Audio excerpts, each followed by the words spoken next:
Welcome to the All Things Real Estate podcast, your go-to resource for navigating the ever-changing world of real estate. We break down the latest trends, industry changes, and strategies you need to make informed decisions in today's housing market. Check out the show notes at the allthingsrealestatepodcast.com. This show is brought to you by ROOST Real Estate Company. If you're looking for real, actionable advice without the jargon, subscribe today. Now, here's your host, Chris McAllister. Welcome to this special ROOST Real Estate Company episode airing across all of our podcasts: Connect, Practice, Track, and Grow, the Landlord Profitability Playbook, and the All Things Real Estate podcast. I'm Chris McAllister. I am the founder of ROOST Real Estate Company, and I'm here today, as always, with my partner in crime, Laci LeBlanc. Good morning, Laci. Good morning, Chris. Happy to be here. So today we're going to talk about my ROOST AI Manifesto. Artificial intelligence is on the docket today. So artificial intelligence is all the buzz, right? That's all anybody's talking about. And it's already changing real estate. It's changing how buyers search. It's changing how sellers compare their options. It's changing how owners evaluate property managers. It's changing how real estate agents market their listing. It's changing how we communicate with tenants in the property management business, and it's changing how companies in general, not just real estate companies, organize themselves. This is definitely probably the biggest, well, no question, it's the biggest technological change I've seen in my life. I think this is actually going to eclipse the whole internet thing, when that happened 25, 30, whatever it was years ago. But at Roost, we're not afraid of that. But we're also, and this is key, we're not impressed by technology for technology's sake. So the question for us is not, how do we use AI because that's what the buzz is right now and everybody else is doing it, right? The question for us is, the better question is, how do we use AI to serve people, and specifically our clients, better? Yeah, I would say we are technologically very forward, but we're also very anti-shiny object, right? That is true. I still succumb regularly to the shiny object syndrome, but we are against them. You have things in place. You have people in place to say now is to ask you the questions, right? That's right. Yeah, but so why, that kind of covers the situation, right, of AI now. But why did you feel like we needed to put this out as a manifesto? I think it's important that we get our thoughts about this stuff on paper for ourselves, for me, for our clients, for our team, for any investors out there. I just think it's something that is worth the time to get on paper and literally just share my thoughts. It's AI is not coming, right? AI is already here. And pretending it's not going to continue to have an effect, and probably a bigger effect than it has over the last 3 years on our business here at Roost, that would just be foolish. Again, our buyers are using it, our sellers are using it, our owners are using it, our agents are using it, our tenants are using it, vendors are using it. Sometimes they're using it to great effect, and sometimes they're using it for aggravation. I'm having a hard time, with the AI call centers, right? Where, you're pretty sure you're talking to an AI, but you're not so sure. And, that's something that's going to get better and better over time. It's not something that we have any plans to roll out anytime soon, but, that kind of thing is out there. So, the question is not whether AI will be part of the business. Clearly, it already is. The question is whether we are going to use it with discipline, judgment, and clear standards. And that's why I want Roost to have a clear point of view. We're not afraid of AI, but we're not chasing every shiny object either. And Laci, you're going to help me with that. Make sure that I don't continue to succumb to the shiny object syndrome. But, real estate has always had a habit of jumping on the next thing. And sometimes that's good, but more often than not, it's not so good. Some tools help clients.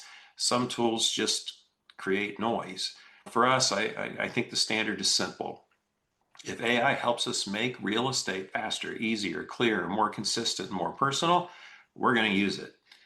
If AI is only there to create confusion, weaken relationships, introduce risk, or gives us an excuse to hide behind, automation or technology, then honestly, I don't want us to have any part of it. We need to leave it alone. We are absolutely interested in better tools, better judgment, better service, and I guess I want to say bigger brains.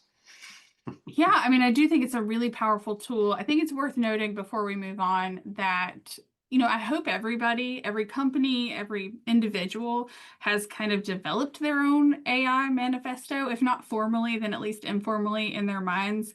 They've had kind of a conversation with themselves about how they would like to use AI, how AI can better their lives or their business, and how it could potentially detract from it, because I think it came on so quickly. It just kind of took over everywhere all at once. So I hope people are privately at least doing that, but you're not seeing a lot of people publicly doing it. So I do think that was a valid question and a good response. Getting it out there is not, it's as much for ourselves as it is for the people we do business with. But I do think that, we should be asking the people we do business with what their take on it is, right? So Absolutely. You say that AI should make real estate more human, not less human. Explain that to me. Well, the best use of AI is not to try to use it to replace personal service, right? Real estate's always been a belly-to-belly business. It'll continue to be that, right? In person, present, so forth. The best use of AI, I think, is to protect personal service and interaction and hopefully enhance it, not to avoid it or replace it. There is a lot of work in real estate and property management that clients never see. Notes have to be organized, emails have to be drafted, updates have to be summarized, meetings have to be prepared for, maintenance histories have to be reviewed, accounting summaries and so forth, follow-ups have to be tracked. There's so much stuff, and I'm sure this is the same in any other business, but there's so much stuff that happens, quote, behind the scenes in the real estate business. And I always refer to that behind the scenes stuff as backstage work, right? Backstage versus front stage work, which is actually meeting and interacting with clients. Backstage work is as critical, if not more critical, than front stage work. You can't put on a good play on stage without having a good backstage process and a good backstage crew. But the backstage work, that prep work, it can also bury people. And like when our team, especially in property management, is buried in, repetitive backstage work, they're in the weeds, they're overwhelmed, it's a busy time of year, they have less time, less energy for front stage work, right? On stage work, talking to people, solving problems, advising clients, explaining options, making good judgment calls, and following through on promises, whether they're explicit or implied. AI can turn messy tenant notes into a clean summary. It can help an owner advisor prepare for an owner conversation where we're going to be talking about what should we expect rents, to look like over the next year, 2, 3 years, how to draft a better property description if you're going to list a house, and not just a better property description, but one that will absolutely never allow you to run afoul of, fair housing or different laws like that. Summarize a recurring maintenance issue, analyzing maintenance issues. Where are our owner maintenance dollars being spent? We never were able to answer those questions before. We're able to answer those questions now. Or helping you and I turn what we know in our heads into useful content. And for me, this has been, the best tool ever. The AI is not, well, obviously it's not a person, but it is not the final decision maker or any decision maker at all, really, right? Human beings still own anything that's AI generated, or at least they do at our company. The human being still reviews it, edits it, verifies it, and most importantly, we take responsibility for anything that goes out the door that was AI enabled, right? The value is in the judgment, the care, the context, the follow through, that comes after, and the interpretation and analysis that comes after all the repetitive work that's done. It's not that I haven't been thinking about this, Laci. It's been a lot, so forgive me for being a little verbose today. No, I think that's really important. I think this really helps to set the expectation for our company, and maybe the standard, I hope, for other companies, because, we talk a lot about AI in general, personally speaking, in addition to business. Talk to me about how your personal journey with AI started and how that plays into this. I think ChatGPT got off the ground in late 22. If I remember right, I had my first free ChatGPT account in 2023, probably about, well, 3 years ago now. And I made it a point that this was something I was personally going to learn how to use. So there's a couple of podcasts that I've listened to over the years. I can't remember what the name of it is, but we can put it in the show notes. It's a guy that does an AI daily brief. That's what it's called, actually, the AI daily brief. And it was like a 15 or 20-minute podcast. I still listen to it from time to time, but it was just all the headlines of the day and what AI could do, couldn't do, and all that kind of stuff. And then I even went so far, this was at least 2 years ago, probably longer, is how you open up Internet Explorer or Google or whatever, and you can decide what page it's going to open up to. So instead of having all my browsers on every computer just open up to Google or what have you, I set them all to open to Chat GPT just so I could get in the habit of using it first. So it's been something with me that's been intentional for a long time. And then, I realized that you could tell ChatGPT to remember things, right? And then when you came back later to work on something, it had context. And then I think I went for the $20 a month version. And at some point I went for the $200 a month version. And it's just amazing how much of a help that is. So I've actually been using it to help me run the business, help me plan, help me think for quite a while now. At first, it was probably more tactical, right? I would use it to check not so much check my math, my spreadsheets always did that, but to check my language, right? English language, is what I'm writing. Is it good content? Is the punctuation, that's the word I can't find. Is it correct? So I would use it to help get my ideas together, draft content, refine some plans, organize some ideas, help me prepare for meetings, just get things out of my head. And many, many times, it sort of helped me get unstuck. But over time, I started to see that the bigger value was that AI and ChatGPT kind of have to teach it to do this. Claude sort of does this out of the box, but these days, it's actually helping me challenge my own assumptions, right? I've told Chat that don't take anything I say at face value. Anything I say, I want you to give me the other side. And what I found is, used well, a good tool, whether it's Gemini or Chat or Claude, it doesn't tell you what you want to hear. You want it, or I want it to push back, but I have to explain to it that it sounds crazy, but the relationship I want with it, right? So it does push back. It does ask better questions. It does push back on gaps in my thinking. And, I'm willing to pay for that because I think ultimately it helps me, be a better entrepreneur. So the best use has been that I found recently is AI as a thought partner, never as a decision maker, and certainly not a replacement for responsibility. One thing I will say, I still use ChatGPT a lot for thinking, drafting, putting content together that's in my voice and so forth. But I've become a huge fan of Claude, and specifically Claude on the desktop, because it's so naturally agentic, right? The whole thing that I've connected Microsoft 365 to it. It has a Chrome connector. It can act on your behalf and literally run through websites and pull information from websites on your behalf. As a quote agent, Claude is fantastic. I know that ChatGPT has its own version, but I've really started to rely on Claude, and I've got so much work in there that it knows me, it knows the business, and Chat I just happen to use for other things. But when you run a business like real estate business, property management, and I'm not saying we're the only ones with a lot of moving parts, but we have a lot of moving parts.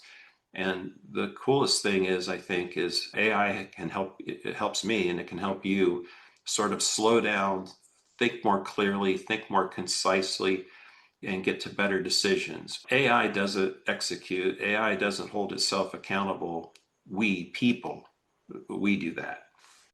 Yeah, so I think that's really important, the part about executing. We're a pretty lean team, I guess, relatively speaking, but we're not taking the people out of it. We're continuing to hire people in the background. So let's focus on that line a little bit. AI does not execute. Why do people need to hear that?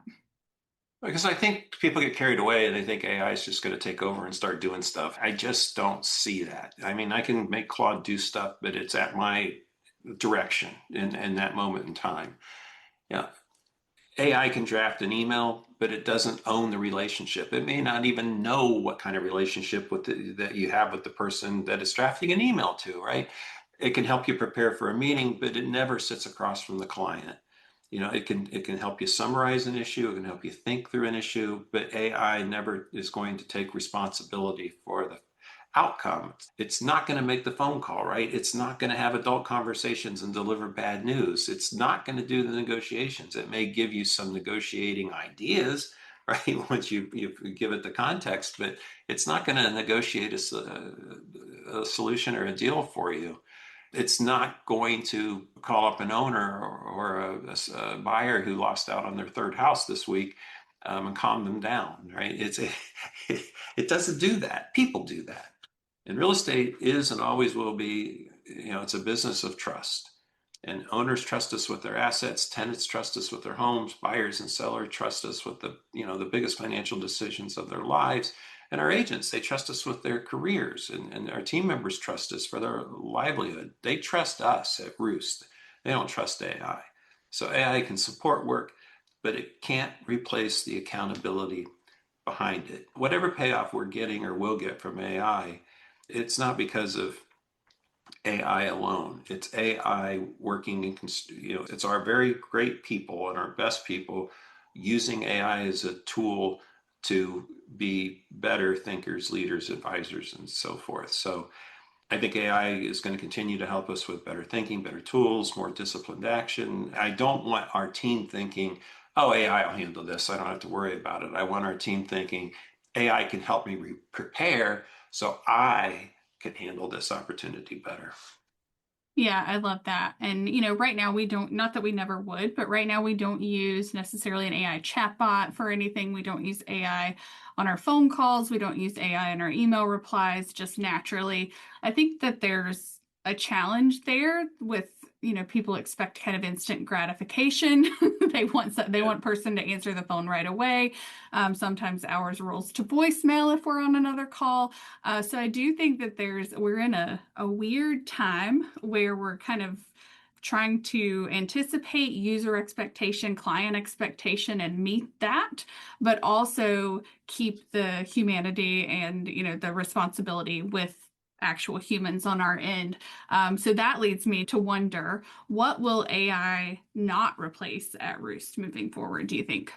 I guess tactically, AI, I don't believe will ever replace the platforms that we use, especially on the property management side of the business, or even things like .loop on the agent, buyer, seller side. AI will never replace Appfolio, right? It'll never replace Tenant Turner. It'll never replace Property Meld.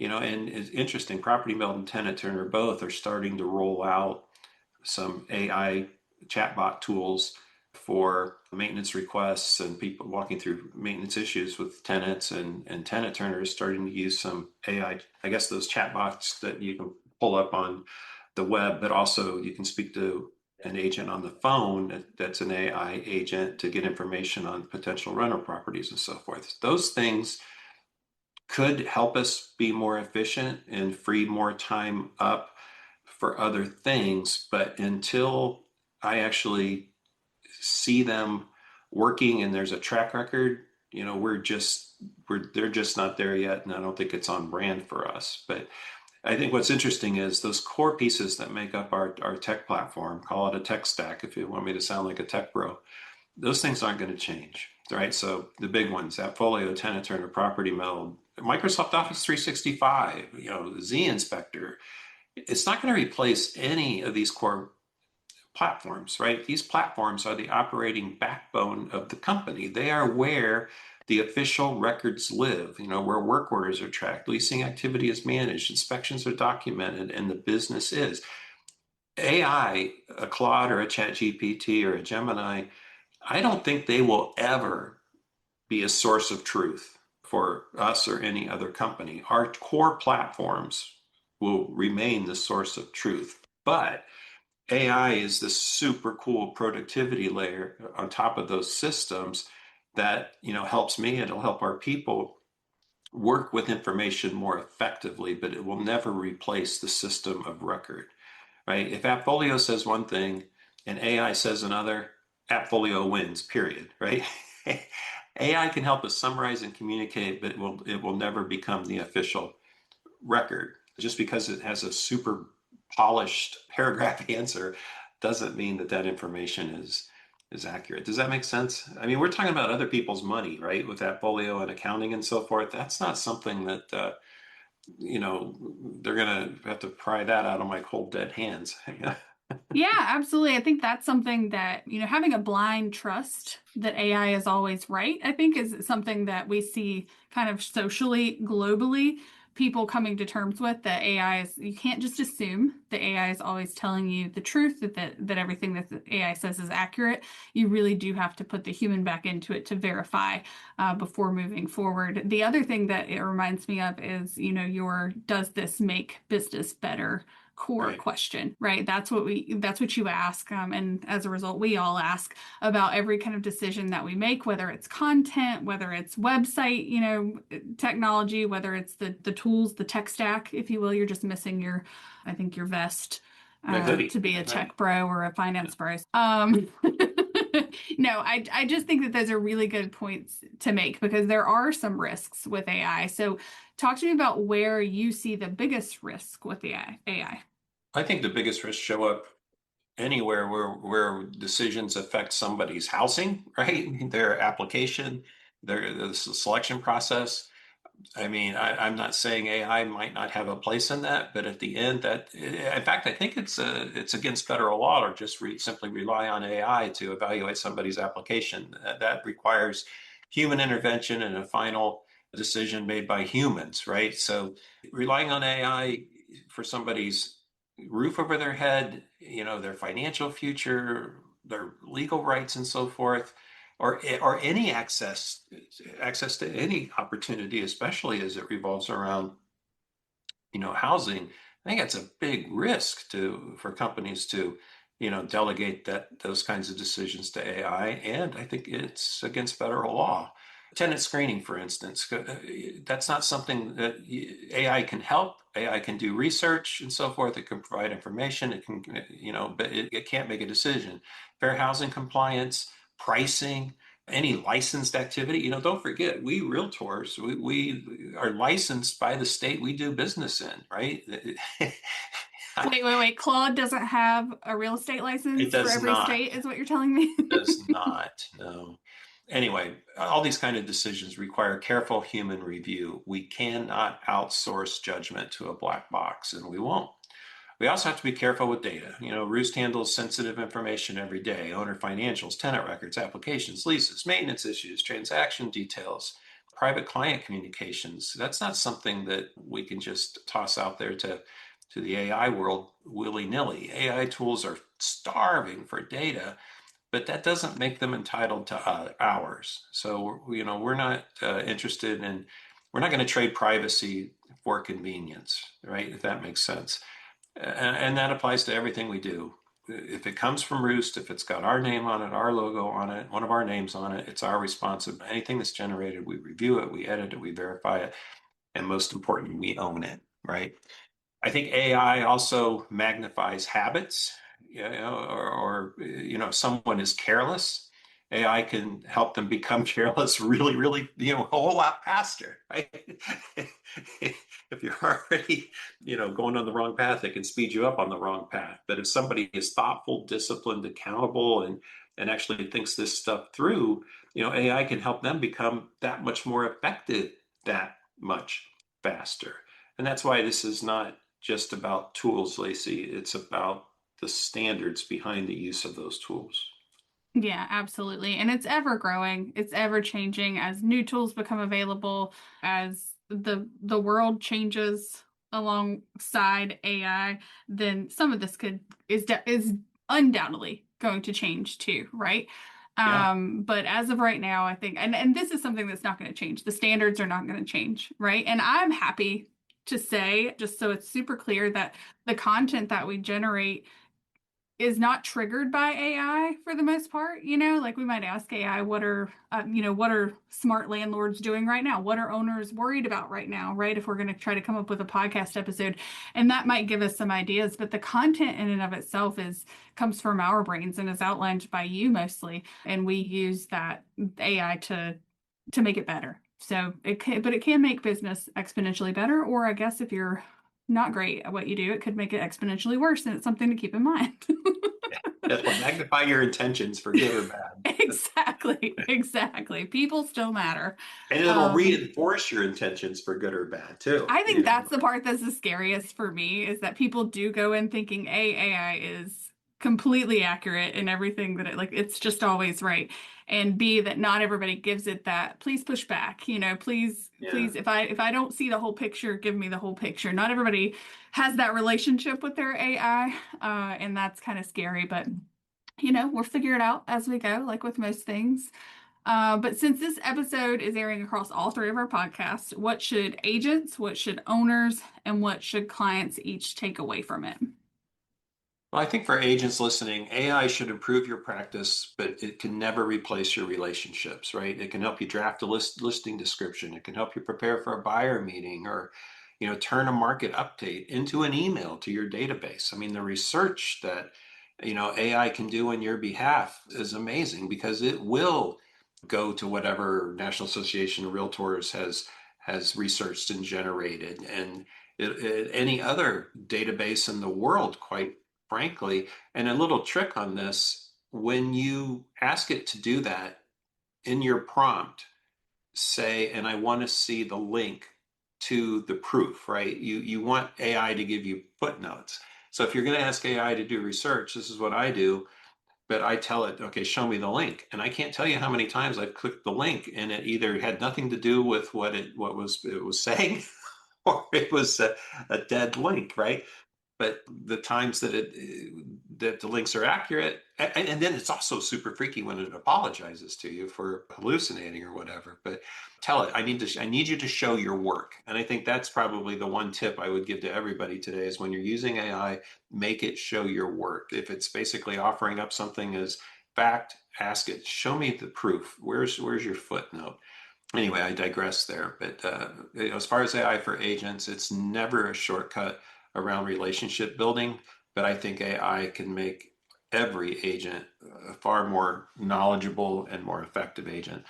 For landlords and owners of property, I think AI should mean, potentially better visibility, better communication, better decision support, right? It can help summarize things like maintenance history. It helps us prepare for owner portfolio reviews and organize owner updates. But, just because we've got a super polished, easy to read AI generated email doesn't mean that your property is being managed well, right? So if you're getting some really nice looking emails from your property manager, but the numbers aren't moving, you know what question to ask now. But anyway, a property manager still has to protect the asset and own the outcome. AI can only help; it can't do it for us.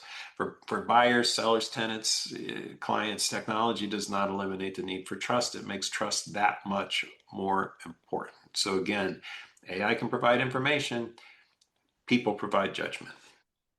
And in that spirit, what is the challenge that you're giving to every Roost team member regarding AI? Every Roost team member needs to learn how to use their Roost team AI accounts to improve their own workflow. Some of our team members have a ChatGPT business seat.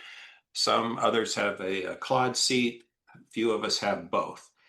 We want people to use the tools, right? And whenever we do have a big team meeting, we go around the table, and aside from share your wins for the last quarter, it's give me a situation where you actually used one of these AI accounts to get to a better outcome. We want to share the wins on this, right?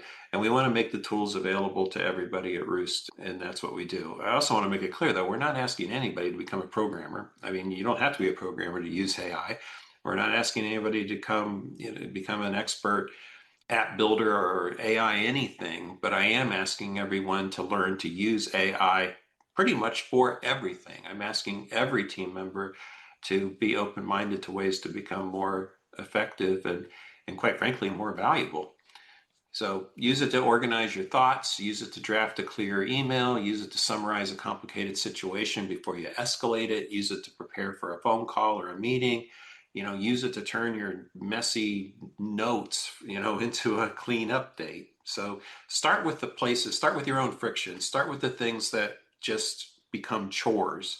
What are the things that you have to write and rewrite over and over? Is there a certain kind of email that you struggle to draft? Are you having trouble finding the right words to have a tough conversation with somebody? AI can help with that. In what situation is just taking too damn long to summarize, right? What meeting do you wish you were better prepared for? There's a million things. Use AI to create a better first draft, a better summary, a better checklist, right? Then, you review it, you edit it, you add to it, you take away, you verify it, you make it yours. The team members who learn to ask these questions of their AI, I guarantee you our folks are going to become more and more valuable, not less valuable because of AI. If anyway, I fully expect, I know our folks get offers all the time, and that's not going to change, especially as they become more and more valuable. It's our job just to make sure that they always want to stay with us forever. I know that's a little crazy, forever, but you get my drift. But I love forever. Forever sounds great. Sign me up, Chris. So AI shouldn't make us careless. It should make us sharper. It should not make us less accountable. It should make us more accountable. It shouldn't make us less human. It should give us room to be more human. And I guess that's really the message that I want our Roost team members to hear. Fantastic. Well, I'm on board, so All that's right. great Well, news thank you. for everyone. And now comes my favorite part of the podcast is the sum it up in a few sentences. What is the bottom line of the ROOST AI Manifesto? Bottom line is AI will change real estate, but it will not change what matters most. Owners still want their properties protected. Tenants still want safe, functional homes. Buyers still want guidance. Sellers want clarity. Agents want support. Team members still want meaningful work, right? They want to make a difference. They want to make a contribution. And at the end of the day, every client I've ever met still does today, always has, always will want to work with somebody they trust. AI can help us hopefully further automate backstage functions, so our people can spend more time engaged with our clients and customers. That's really the goal, is how do we automate the stuff that feels like busy work but is still critical, so we can free up more time to do things that AI will never do. Again, I don't see AI ever replacing our core platforms, AppFolio and so forth. It's certainly not going to replace our judgment or relationships, and it's going to help us with execution, but it's not going to replace our involvement and execution. So faster, clearer, smarter, more consistent. I think that's going to be, get better and better.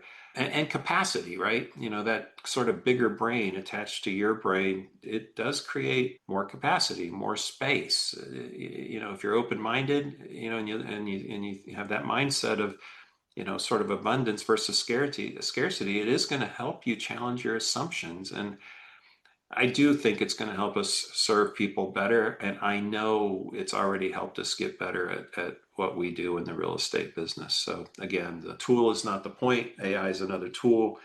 Service is the point. Better tools, better judgment, better service. That's how, I really believe we roll now. And that's how I expect we'll be rolling in the future, 25 years from now, when, AI is just something we don't even think about anymore. Fantastic. Again, sign me up. All right, you're signed up. All right. I want to thank Laci. Thank you for being here with me. Thanks to everybody who's listening to this special ROOST Real Estate Company podcast. And again, you can find this on Connect, Practice, Track, and Grow, Landlord Property Playbook, all things real estate. And you can read the full AI manifesto at roostrealestateco.com, learnwithroost.com. If you're a Roost team member, get in there and you start using that AI chat account or Claude account. And, maybe this week, the one thing you want to type in there and ask is, knowing what you know about me, what's one repetitive backstage task you can help me with right now?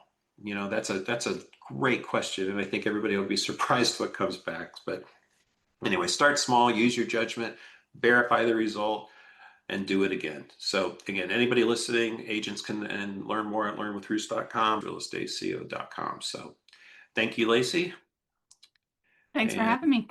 and thanks to everybody out there who's listening to me ramble on today. I hope this was helpful for everybody. We'll see you next time.